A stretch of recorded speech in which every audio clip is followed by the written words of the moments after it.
Napakadakila at wagas na pasasalamat ang bumubuo sa aking puso.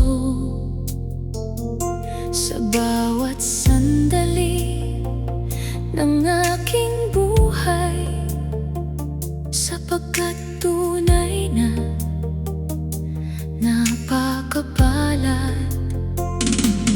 at pinagbala ko sa biyayang ibinigay ng Diyos sa pamamagitan ng aking pamilya,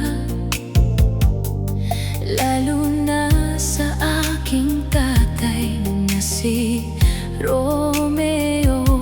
And nasisire na sa kabila ng lahat ng hirap at pagsubok ay hindi kailanman ako iniwan o sinukuan, kundi patuloy na nagbigay ng lakas, pag-asa at pagmamahal na walang kapantay.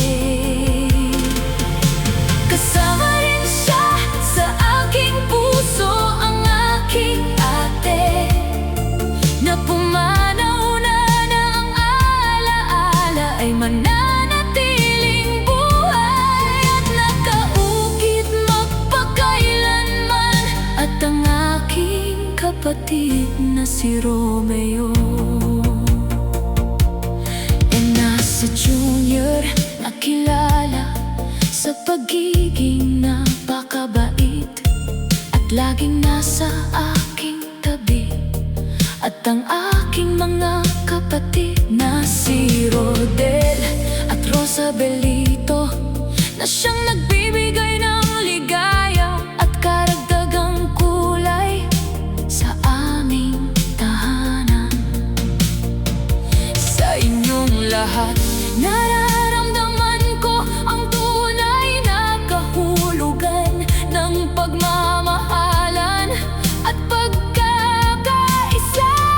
At sa bawat isa sa inyo na nakapaligid sa akin, alam kong napakaswerte ko. Naaalala ko pa noong mga panahong puno ng sakit at lumbay ang aking puso nang sabihin sa akin ng mga kapatid ng aking tatay na bilang isang babae ay wala raw akong mararating sa buhay. Tinawag akong pangit at walang alam, at tinulit pa ng aking tiyahin at mga pinsan ng parehong masasakit na salita noong nag-aaral pa ako bilang dental aide. Mga salitang tumagos sa aking puso at halos maging dahilan ng aking paglisan sa mundong ito.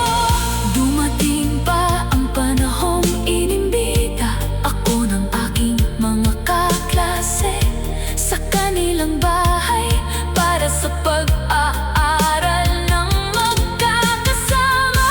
At doon ko natuklasan na ninakawan ako ng aking sariling kaklase. Kinuha ang lahat ng aking gamit, Mga alahas, pera, kagamitan, at lahat ng bagay na mahalaga sa akin.